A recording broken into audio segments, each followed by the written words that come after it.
ভাবুন তো, পৃথিবীর সবচেয়ে ক্ষমতাবান মানুষদের কিছু গোপন ফাইল আছে, যেখানে আছে ৩০ লক্ষের বেশি পৃষ্ঠা, হাজারের বেশি ভিডিও আর লক্ষাধিক ছবি। এই ফাইলগুলো যদি সত্যি হয়, তাহলে আমরা যে পৃথিবীকে সভ্য বলি সেটা হয়তো সবচেয়ে বড় মিথ্যা। এই নথিগুলোর নাম এপস্টিন ফাইলস।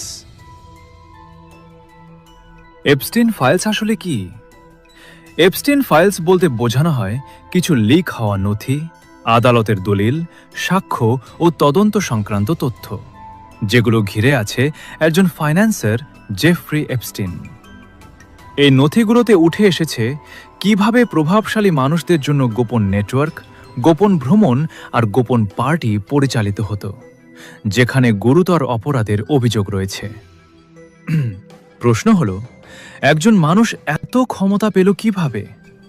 ক্ষমতা, ব্ল্যাকমেইল ও নীরবতার অর্থনীতি। অনেক অনুসন্ধানী সাংবাদিকদের মতে এই ধরনের নেটওয়ার্ক শুধু আনন্দের জন্য নয়, বরং নিয়ন্ত্রণের জন্য তৈরি হয়। গোপন রেকর্ড, ছবি বা ভিডিও ভবিষ্যতে হয়ে ওঠে চাপ দেওয়ার অস্ত্র। তাই অনেক নাম আসে, কিন্তু অনেক নাম কখনোই সামনে আসে না। কারণ ক্ষমতা শুধু টাকা নয়, ক্ষমতা মানে নীরবতা কেনার ক্ষমতা। প্রভাবশালীদের নাম কেন বিতর্ক তৈরি করে? এপস্টিন সংক্রান্ত নথি ও সাক্ষ্যে কিছু বিশ্বখ্যাত ব্যক্তির নাম আলোচনায় এসেছে। তবে এখানে একটি বিষয় পরিষ্কার: নাম আসা মানেই অপরাধ প্রমাণ নয়। অনেক ক্ষেত্রেই প্রশ্ন উঠেছে, কারা জানত, কারা দেখেও চুপ ছিল, আর কারা এই ব্যবস্থাকে টিকিয়ে রেখেছিল। দেখেও চুপ থাকা কি নির্দোষতা? মিডিয়া, সেলিব্রিটি ও সিলেক্টিভ সাইলেন্স। সবচেয়ে ভয়ঙ্কর অভিযোগগুলোর একটি হল সিলেক্টিভ সাইলেন্স। কিছু ঘটনা দিনের পর দিন মিডিয়ায় চলে, আবার কিছু ঘটনা যেন আলোই পায় না। কেন?